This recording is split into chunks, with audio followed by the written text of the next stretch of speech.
क्या Roman Reigns को return करना चाहिए समरस्लैम में?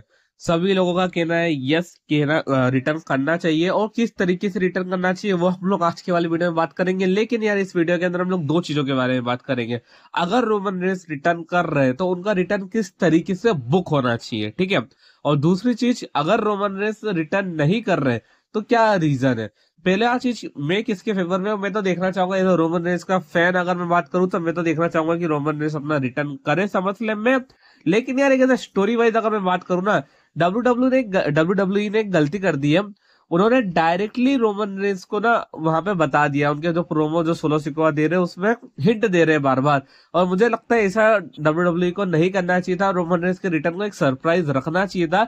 लेकिन अब तो ये ऑब्वियस सही है कि भाई रोमन रेंस का रिटर्न होना ही है।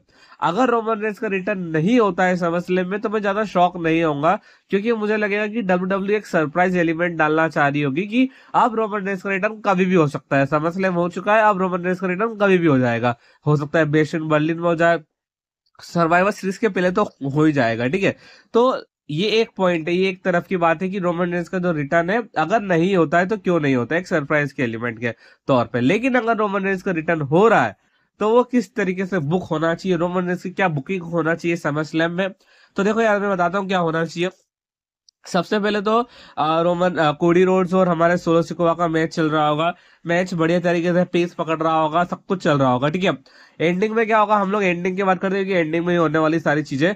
एंडिंग में ये होगा कि जो हमारे जेकब फर्टो, जो हमारे टांगा ब्रदर से, लोआ ब्रदर से, जो भी आप लोगों को बोलना है, तो वो लोग क्या करेंगे, डिस्ट्रैक्ट करने की कोशिश करेंगे कोडी रोड्स को। तो वहां से रिटर्न होगा, जिसका वहां से रिटर्न होगा रैंडी ऑर्टन, केविन ओवेंस या फिर हमारी डीआईवाई का, क्योंकि ये दोनों नंबर 1 कंटेंडर होने वाले हैं। तो इन चारों में से किसी दो का रिटर्न होगा, जो कि टामा टोंगा, हमारे जेकब फर्टू सबको उड़ा के ले जाएंगे। अब बचेंगे वहां पे रिंग में केवल दो लोग, ठीक है। दो लोग कौन कौन से होने वाले हैं, कोडी रोड्स और वहां पे रहेंगे सोलो सिकुआ। वो दोनों आपस में लड़ रहे होते हैं और यहाँ पे रिटर्न हो जाता है पॉल हेमन का। बिल्कुल सही सुन रहे हो, पॉल हेमन यहाँ से आते हैं और उनका पाँव को जो रहता है ना सोलो सिकुआ का, वो मतलब डिस्ट्रैक्ट कर देते हैं, और जिसकी हेल्प से कोडी रोड्स रोल अप कर देते हैं। मैं उनकी फिनिशर नहीं बोल रहा हूँ, मैं रोल अप बोल रहा हूँ। रोल अप के थ्रू वहां पे जो विक्ट्री है वो मिल जाती है कोडी रोड्स को, और कोडी रोड्स से वहां से निकल जाते हैं। लेकिन वहां पे कौन बचता है, वहां पे बचते पॉल एमन अकेले, वहां पे बचते सोलो सिकोवा अकेले।